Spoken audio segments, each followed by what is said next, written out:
Okay, let's do a cheers. Let's. To a good and busy week. Mm-hmm. It is, so far. Okay, so I rarely title episodes, but this one we're going to do a review of capacity, consent, intoxication, because that's about capacity. And we're going to talk a tiny bit at the beginning about honest, mistaken belief and consent.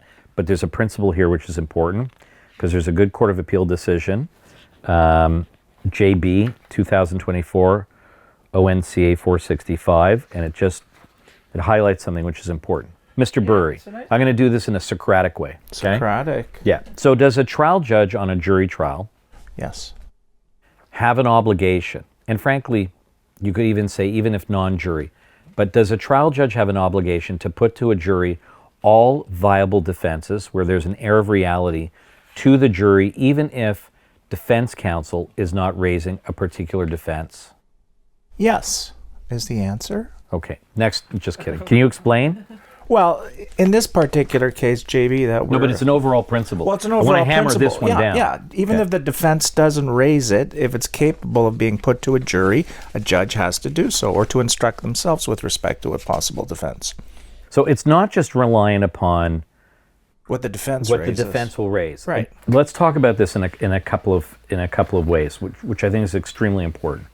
So the Supreme Court has already made it very clear that a trial judge must put to the jury all defenses that arise on the facts, whether or not they have been specifically raised by an accused. Right.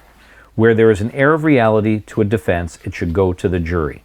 The object is to provide the jury with necessary tools to reach a decision on the evidence adduced at trial. What is an air of reality? That's what I was going to say, is that's an important phrase because, It's a question of law, that's what it is. yeah, but... Well, tell us more. In this case, I will. the defense that was failed to be considered or put to the jury was honest but mistaken belief in consent in a sexual assault allegation. And try and just explain that a little bit. Yeah, because And frame it for everybody. It can be complicated, but there has to still be some form of communication or reasonable steps to ascertain whether or not the person is consenting in order for the honest but mistaken belief to be considered. And that's where an accused is saying, okay, if you accept that there was no consent, that I still had reason to believe that I had it. Right. So it's an honest but mistaken belief in consent. And the air of reality can be a little bit tricky if you have diametrically opposed versions of events. This is important. Take that slow. So if the complainant is alleging, say, a really violent assault and they're believed, and the accused is saying, oh no, we were actually laughing and having fun or whatever. If you believe it was violent, then there's no matter what the accused says, if you accept the evidence that, there's no way that there could have been a conception that there was consent there, right? If they're not believed on all of those things, sometimes, as they address in one of the cases we're going to talk about, you can cobble together some of that evidence. Well, like in this case, there was the issue of him saying, no, she was fully involved and into it, versus her saying, well, there were times I'm pretty sure I was awake. I don't remember portions of it. I may have been awake. So what the judge was saying, we can piece that all together. And importantly, in advancing a defense of honest but mistaken belief and consent, when you have differing stories between the complainant and the accused, not only can you cobble together a fact scenario that could then give an air of reality to the defense, you can also assess credibility. Right. Because there was, but prior to the case we had where the judge gave a great decision, certain Crown attorneys would argue to say, unless the accused is accepting the facts of the complainant, you can't advance it. And that's just not true in law at all. You can cobble together a fact scenario and you can assess credibility. Right, but we didn't define air of reality. We're getting there. Okay. Just give me a second. In this case, there was lots of agreement between the two on certain things. So it's estimated that the complainant drank Drinking was kind of agreed 350 to. milliliters of rum, which is like a Mickey, I think. 3 shots of tequila, and they smoked some marijuana. Right. So No there dispute there. And the accused agreed that she looked like she was really tired and stuff like that. He inquired if she wanted to engage in sexual activity. Went to get a condom. then came back. They started, and then on his version, he says, as soon as he realized she looked like she was falling asleep, that he got a blanket and just left her for the night. So he stopped as soon as he was aware that she may not be Fully capable there. of consenting. Yeah. So just again, so everybody's clear, because I'm sure somebody's going to ask in a comment. So the defense of honest but mistaken belief in consent is a denial of the mens rea of sexual assault. Okay? And the honest but mistaken belief must be that the complainant actually communicated consent, whether by words or conduct, but the accused was mistaken about it, and there has to be a factual basis as to why, and the court will therefore consider the complainant's actual communications and the evidence explaining how the accused perceived that behavior to communicate consent. Right. Trying to do it like sort of simply. So consent is subjective, based on, because the complainant is the only one who knows what, That's right. what they were thinking. What's in right? their mind. And what they were feeling. But the mens rea then turns to, the mind of the accused person and whether or not they could have or should have been aware that there was no consent. If it's believed that there was no consent, because quite often it's argued consent, and if you agree that there wasn't, if you believe the complainant that there was a lack of consent, then our secondary argument is that he couldn't tell. Well, more than that, he could either not tell, or based upon certain words and actions or a combination thereof, honestly believed that there was communicated consent. It was Misleading, mixed signals. It's not restricted. And this we had a case like that, which was the sole argument of honest but mistaken belief, in which the complainant admitted to the police that she was giving mixed signals. Right, and in fact, they had a history of sort of interacting in a more emotive, quasi boyfriend girlfriend way, which led him to believe certain things, which was relevant to the night in question, because it wouldn't be uncommon for them to hold hands, even kiss, dance intimately together, cuddle on a couch, all these things that would make him think that they're kind of having a relationship. And on the night in question, there was a series of events that unfolded that led him to believe that he had consent. Right. So, but what is an air of reality? Finally, we get there. Defense has an air of reality if, and we go slow, if the evidence put forward is such that, if believed, a reasonable jury, properly charged, could have acquitted. Seems pretty simple. I would have thought. Is there something there? Yeah, so put it to the jury. Yeah, and it only really gets complicated when you're looking at, is there an air of reality if the complainant is believed, in the version being like violent, or like there's absolutely no way that they could have, but quite often when we're doing pretrial applications, then there's no decision being made as to who's believed at the time, and you take the accused evidence at the highest. So if their version was believed, would that evidence support an honest but mistaken belief?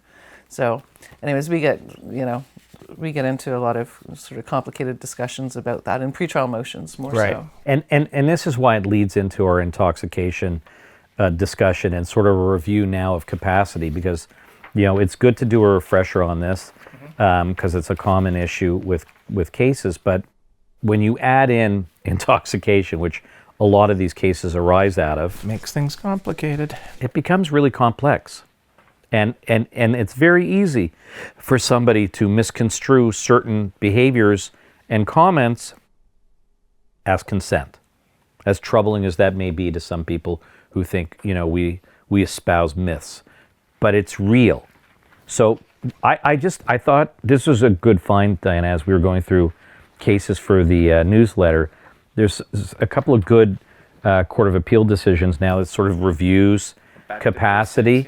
And it's good to review because this has come up with some comments that we've gotten. And so let's talk about it for a moment. Let's look at the Swain Gordon decision. Yeah, so that's RV Gordon 2024 ONCA 576. And this was a Crown appeal of an acquittal. And so the gist of it was that they thought the trial judge had erred in the analysis of capacity to consent and subjective consent. Yeah. So, and this was a case, I believe, with some blackout. Yeah. A little bit, yeah. So it's kind of interesting, these cases, when a complainant is saying that they're in blackout and they have little to no memory of what took place. then they can't. It's difficult for them to testify about whether or not they gave consent because, as people misunderstand, a blackout doesn't mean that you were actually passed out. It just means that you don't have memory. Right. Correct. So, And you still can be functional and have capacity even though Right. you can't remember. That's right. correct. Right. And in this case, they had a But witness. just hold on one second. Right. Let's address this because some people, if a complainant doesn't have a memory of the sexual activity, does that mean automatically an accused is acquitted? No.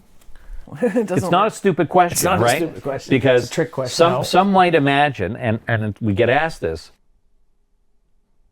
the accused can still testify and has to testify in some cases Right. about what happened.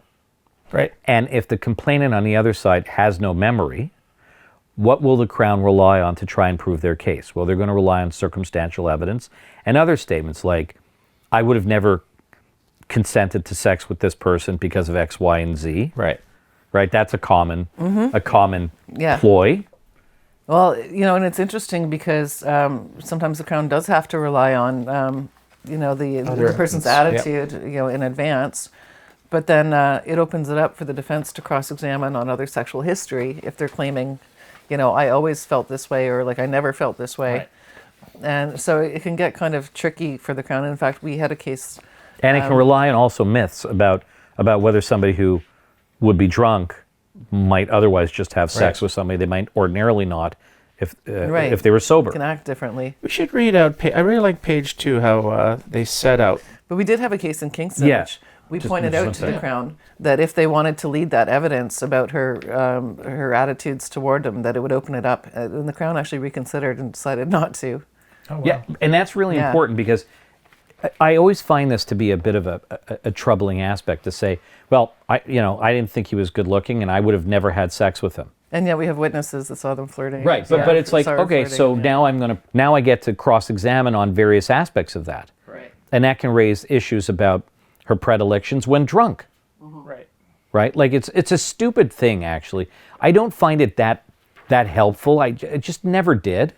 It's basically speculation. It's like advanced non-consent. We can't argue advanced consent, but they can put Yeah. forward There's advanced no way non-consent. she could have consented based on. Yeah. Yeah.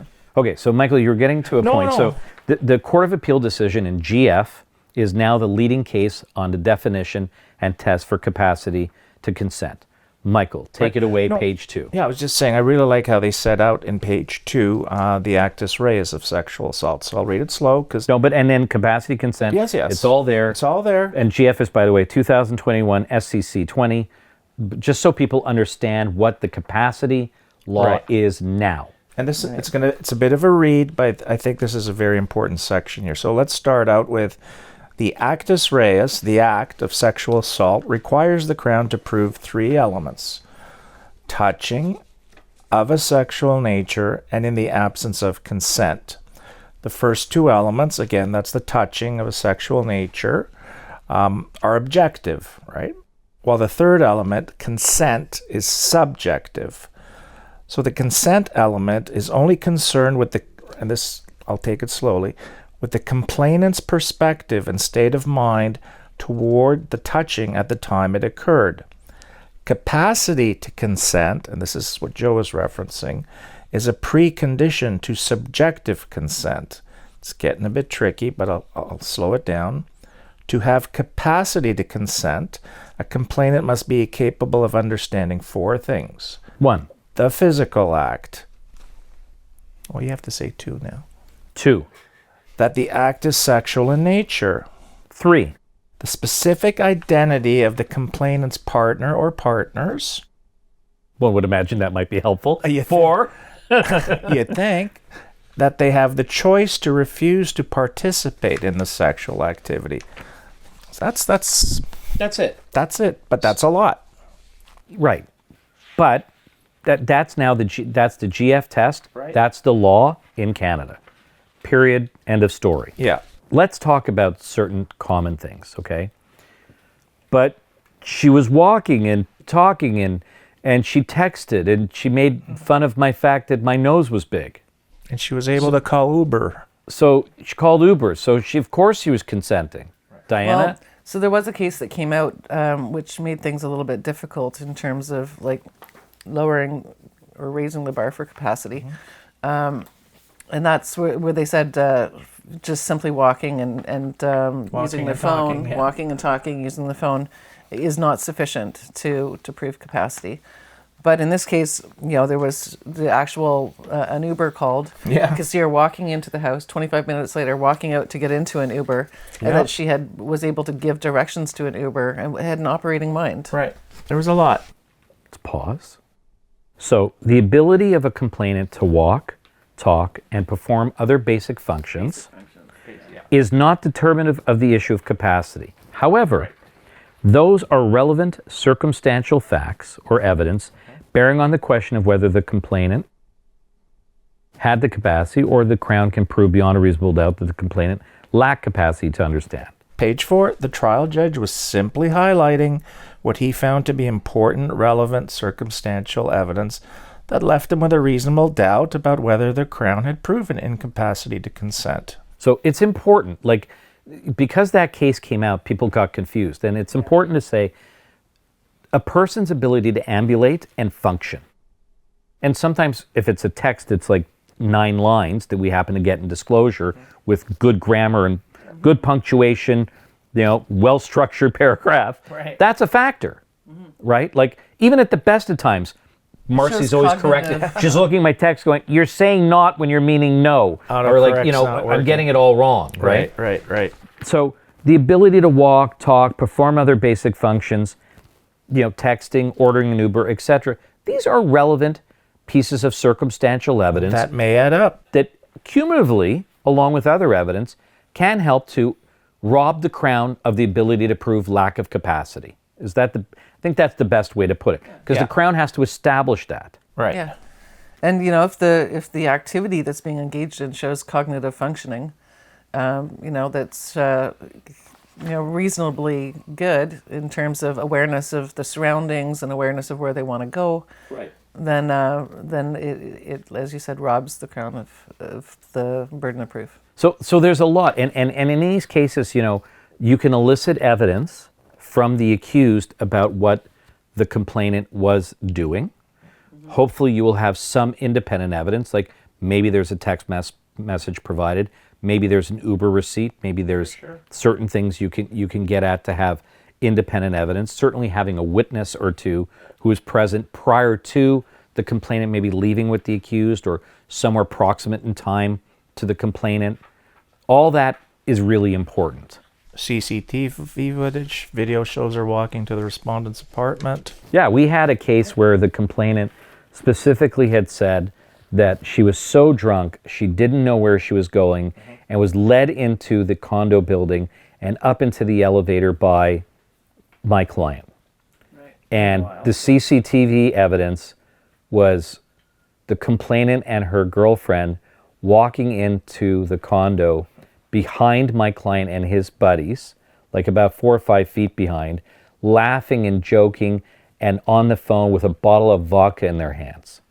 Okay? One of them was holding a bottle of vodka, which I guess they snatched from the bar. Right. And they're clearly walking, no problem. They're talking. One's on the phone. You can see they're having a good time. And it's pretty good CCTV stuff. So we were able to then enlarge and enhance and go right in. You could even see the facial expressions. Sounds like capacity to me. Yeah, no, and then going into the elevator, coming out of the elevator, going to the door. High heel shoes. Not in this case, but no, they were nice. They were nice running shoes. I can't remember. They could have been Veja. I'm not sure. But anyways, I wouldn't know. But it's like in the one case I was Isn't saying. this one where her friend decided to leave her with the guy too? Yeah, went downstairs for a smoke. Yeah, that's right. This one, yeah. But there was really good CCTV evidence, and the same was on the way out. Like on the way out, person was walking, nobody was running, on their phone waiting for the Uber. Like all this is really important. Imagine when you don't have that type of evidence. Right. But there's sometimes a lot of sources you can draw upon. Well, in the digital age now, we got a lot of stuff. to work with. There's a lot of CCTV in this city. Oh yeah, people don't get it. There is. And when you Private can and hire public. and you can hire and sometimes, much to my surprise, you can hire a private investigator, which we have in a couple of recent cases, and they're getting the CCTV footage from condos. Wow. They're turning it over because our client lived Interesting. there, and is giving consent, and they're giving it. Interesting. Even public CCTV, he's contacted. Like shopping malls and stuff. Well, and actually the city, and they've turned it over. Oh, wow. They didn't say go get a subpoena. Yeah. Interesting. Yeah. It's that saying, if you don't ask, you'll Well, you never don't get. get, right, right, Might as right. well ask. Right. Yeah. Well, there's another interesting part, like so we mentioned blackouts. So that was another ground of appeal for the Crown. They didn't like the judge's approach to memory in the situation of poor memory or blackout, and said that the judge found it categorically unreliable, her memory, due to the blackouts. But the Court of Appeal said that it was sort of inaccurate labeling, that was significantly more balanced than was suggested. And really, they just took it in as a whole of the evidence in the matrix of it, a constellation of factors. And so the lack of memory caused enough concern. Right. It wasn't like the Crown was arguing the just judge saying- erred by taking an all or nothing approach to the assessment of her subjective consent. That's not what he He's did. not saying just because she had some blackouts, Right. he doesn't believe anything. Right. know, No, but that it was was- not. No, but look, I think it's fair to argue to say that when somebody says I have zero memory, well, that's kind of a reliability issue. In and of itself, yeah. Well, the Crown's got to realize when they have cases where the person's saying they have little memory, this is going to be a difficult case because there are obstacles that have to be dealt with.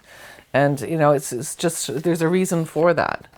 You're going to call a witness. The witness has to be both credible and reliable, and you have to be able to present evidence of guilt. What's the difference between reliability and credibility? Credibility, it's quite common that a person can be found credible in that But they're not attempting to reliable. tell Yeah. the truth, but that their memories are reliable enough. Right. And then the line blurs. Like in a case like this, I think the complainant had specifically stated that she was almost kidnapped, and when you look at the CCTV Not footage, so much. it ain't even close. Which was it's so funny. It was very similar to the case I had, where basically was saying was let in all the way, and it's not bearing out. And again, I want to say this again very clearly. We're not saying that everybody lies about this, but it's a perfect example. You've got CCTV footage that shows walking on their own, 5 to 10 feet behind the accused, with a friend, carrying a bottle of alcohol, on the phone, walking, joking, etc., as opposed to the statement to police saying, I was led in and helped in by the accused. How do you deal with that as a Crown attorney?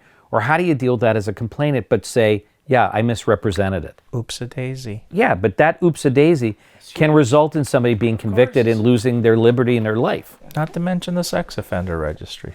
Yeah, but I mean, jail's a pretty bad thing too, right? Like everything gets turned over, and these capacity cases are really. It's so insidious because again, we've spoken about this so many times.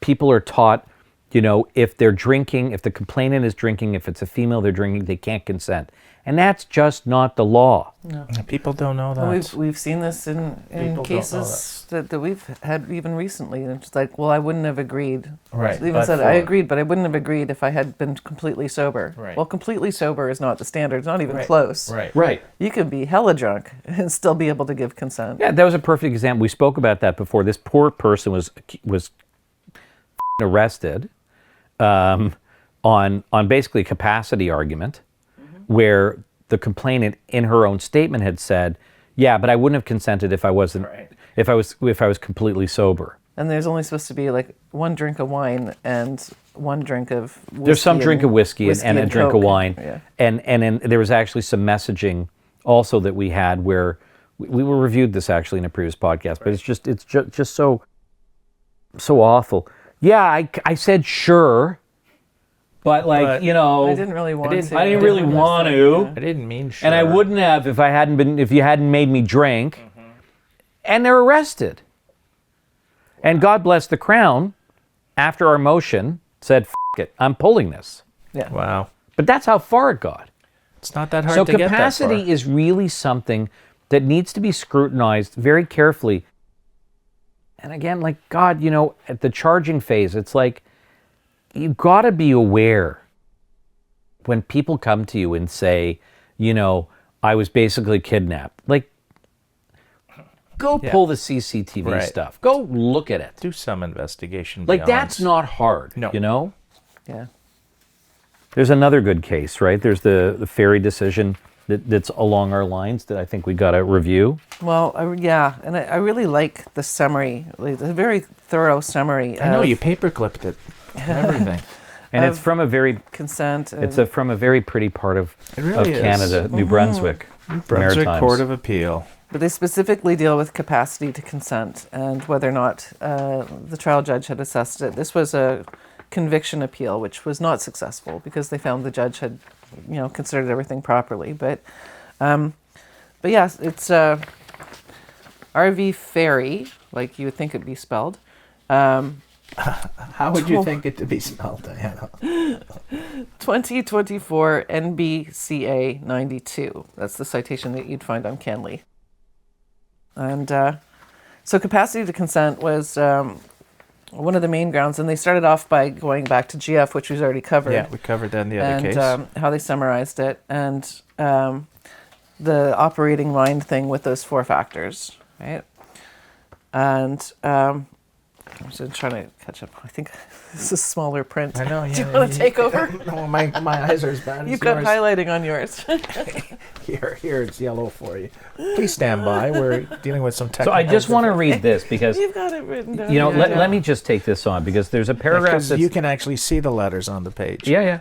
There's a portion of this which sort of adds a little bit. You all can see. Not that well. Okay, time to get new scripts. This is from Quick Law. It's smaller. Do not adjust your sets. All right. Okay. So the court, they're quoting from Justice Karakoustanis in GF, but it's important because there's a slight nuance here. Okay. So subjective consent requires voluntary agreement. The complainant must be capable of understanding that they have a choice of whether or not to engage in the sexual activity in question. At the very least, a voluntary agreement would require the complainant exercise a choice to engage in the sexual activity in question. In this narrow sense, in order to voluntarily agree to the sexual activity in question, the complainant must understand that saying no is an option. Duh. The court, in JA, the court held that consent requires that the complainant have an operating mind. This is where I have a bit of a problem with it. At the time of the touching, capable of evaluating each sexual act and choosing whether or not to consent to it. Thus, an unconscious complainant could not provide contemporaneous consent. Duh. Right. Well, that was the weird case which we've discussed before. You're saying JA, right? Where she had agreed to be choked unconscious as part of the sexual act. And then when she woke up, there was a dildo in her butt. And she's like, I didn't consent to that. And then later she said, no, we've done that before. And the court said, no, you're not allowed to. We don't think you're allowed to. Oh, God. So she ended up, like she was saying, no, it was consensual, it was fine. So she said she just said that it wasn't consensual because they were having a dispute, custody dispute. And she was mad at him at the time. She goes, no, I consented, it's fine. And she supported him all the way through the courts of appeal, trying to, because he ended up being convicted. And she's like, this is crazy. But she didn't realize that she wasn't allowed to consent when she was unconscious. The whole reason that they said it's codified she couldn't, it's codified now in the criminal code. Yeah, because when she became unconscious, if something happened, she wouldn't have been able to stop it. She wouldn't have been able to object. But it's something that we've discussed before. The BDS community doesn't get. Right, and they don't understand the danger. They think you can contract yourself out of that. They have contracts and everything. But I don't like the term operating mind. Tell us why. I just don't. Some people never have an operating Well, I was going to say. I think it Most almost days of the week. it almost elevates this to a higher cognitive threshold, in my opinion. Sounds like it, yeah. I think it's, even though it's there, I just don't like, I just like the GF 4 points and not using terms operating mind. Yeah. And yes, it has to, this is where we take human experience and turn it into non-human experience, okay? Where it is an operating mind at the time of the touching, capable of evaluating each sexual act and choosing whether or not to consent to it. Yes, I know that's the law. I agree. But We're talking about substantive changes, though, in the activity. So, like some people said, well, what, you have to ask every time you undo another button? And it's like, no, that would be a similar activity, right? But if there's a significant change in the activity, you're supposed to do something. It doesn't have to be a verbal check-in. dildo sticking out of here. Yeah. It's just to do something, just to check in, like to observe the behavior and to monitor for consent. Yeah. But it's important. It's important to say that human interaction, and some judges have recognized this now, and that's why we can use common sense to some extent. That humans. We can still use that? It's back. It's back. Common sense is back, It's baby. back now. It's popular again. It's popular. It's back in fashion. That humans will interact in a way that they will move from one to another portion of of sexual acts through the natural flow of events by how you're interacting. And it may not be that that one or the other is thinking, oh, okay, so I'm enjoying this and I'm enjoying that, and this is okay, this is okay. You're not thinking that way. There's no checklist involved usually. But you're not thinking that way. So when we talk about operating mind, each and every sexual act, it's like... It's robotic. It's so robotic. It's like, stick with the 4 points. Yeah. Let's stick with what we know reality is. Yes, you have to consent to it. I like the terminology to say if there's something substantive, there's something significant about a change, yeah, of course, something needs to be done by way of checking in, having consent, ensuring that. Either by words or actions. Actions. Right. Yeah, it can be words or actions. Right. Absolutely can. And whether you were strangers to each other or not, actions still count. Mm-hmm. Right. Right. This is another I just think we have to be careful with going too far with this operating mind in each and every act, and still use now the Kruk, reintroduction of common sense and how human beings interact. Well, it's very artificial, this whole operating mind thing. It's not I always reality. thought if they want to change the law so that consent is required in a specific kind of way that's not like normal humans, they have to at least give us some time to adapt to it. Become and learn. less human. Yeah, exactly. But this was another case where the complainant had basically blackout. And Right. So the main evidence was coming from the roommate who was there at the time and checked in. And so she, I guess, sort of knocked on the door and saw peeked in them sitting there, taking selfies. And she actually goes and says, she doesn't like you. She doesn't want to have sex with you. Yeah, she's not going to have sex with you, and she's too drunk. Right. And then the girl said something like, no, we're just taking selfies. Right. And so the roommate left. And that was the last time she saw her. But she was able to testify that the complainant was fairly intoxicated, and that she'd been making it clear that evening that she didn't have a sexual interest in him. Okay, let's say we don't have direct evidence from anybody. We have the complainant giving some evidence, and there may be a little bit of other circumstantial evidence, but this case is generally based on a complainant who has no memory of the sexual activity. So any conclusion respecting the complainant's consent or capacity at the time of the sexual activity must be inferred from circumstantial evidence. So how do we assess circumstantial evidence? Does the only reasonable inference have to be one or the other? In other words, are there many choices that you can draw from circumstantial evidence to find somebody lack capacity? Well, yeah, it's not a narrow checklist. Okay, but how do we deal with circumstantial evidence? Okay, well, I shouldn't be doing this to you right now. We put it in a bag, we shake it up, and see what's in there. No, but here's it's interesting. Like, Well, evidence is relevant if it tends to make something more or less likely to be More true. or less likely to be true. That's my bag analogy. You dump it all in, and then So on its own, it's not sufficient, but with it these other can start pieces- to add up. right. So Other that, parts and pieces. but the evidence can also have more than one conclusion to it. can you have guilt on that basis then? No, you need more than circumstantial evidence, unless it's so much circumstantial evidence as to be. So what you're saying is, where the Crown's case depends on circumstantial evidence, the question becomes whether the trier of fact, acting judicially, could reasonably be satisfied that the accused's guilt was the only reasonable conclusion available on the totality of the evidence. Only.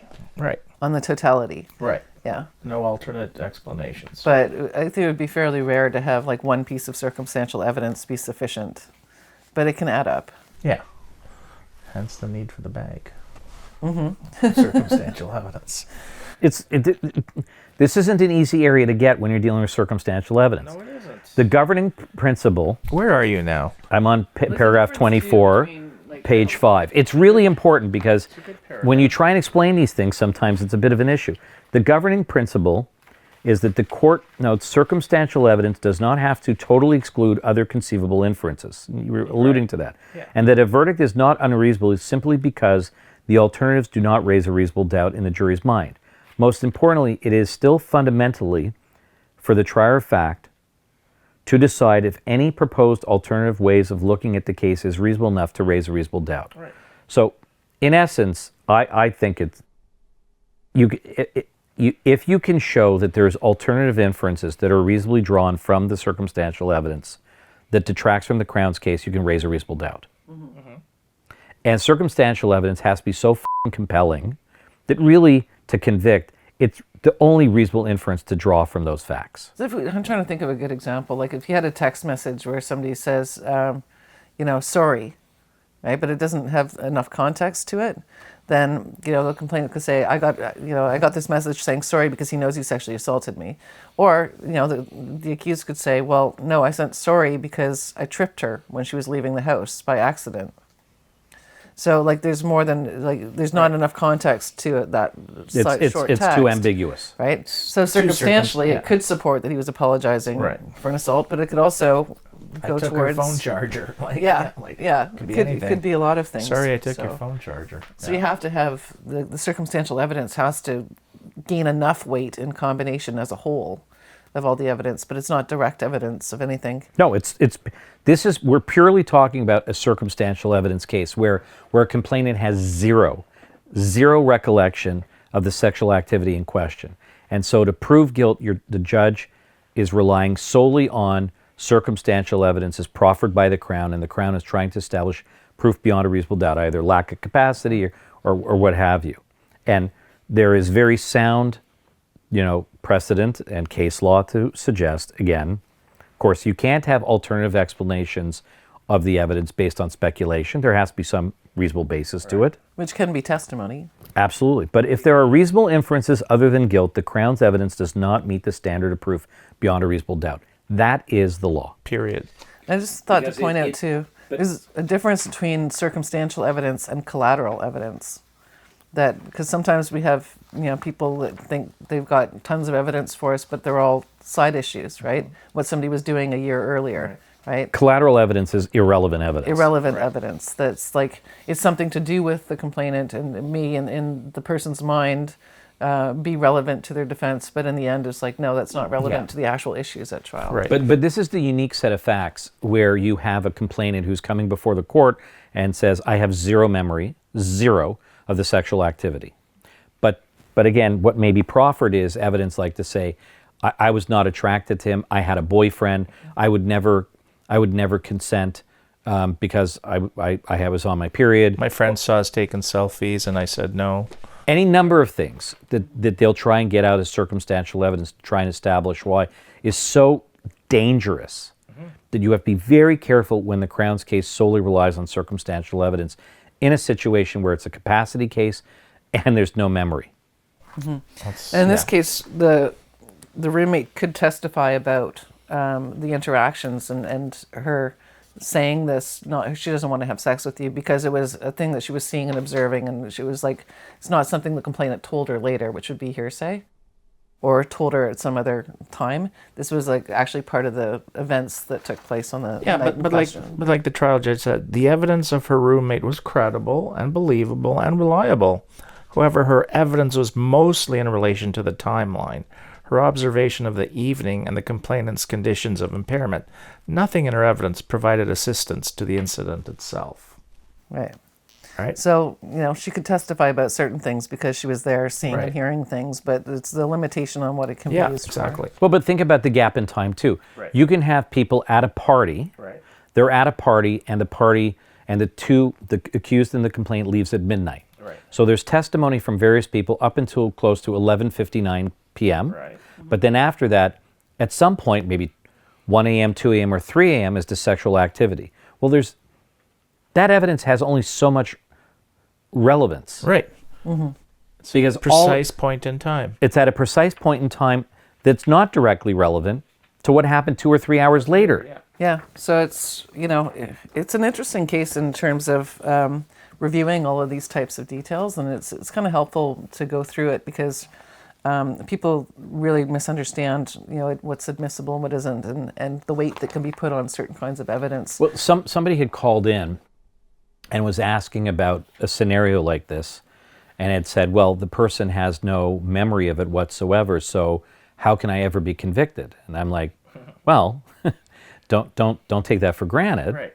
They're going to rely on other evidence, and I don't know your case, I said, but if you're telling me what's accurate about the Crown's case is that the complainant is saying she has no memory of the sexual activity, the person wanted me to say that he would be acquitted. And I'm like, I'm sorry, I can't tell you that. First of all, I got to read all the case. I got to see who are the other witnesses and what they're going to try and proffer from the complainant to say that she would not have consented. But truly, in a circumstantial case, if they're relying upon only circumstantial evidence, it's a pretty difficult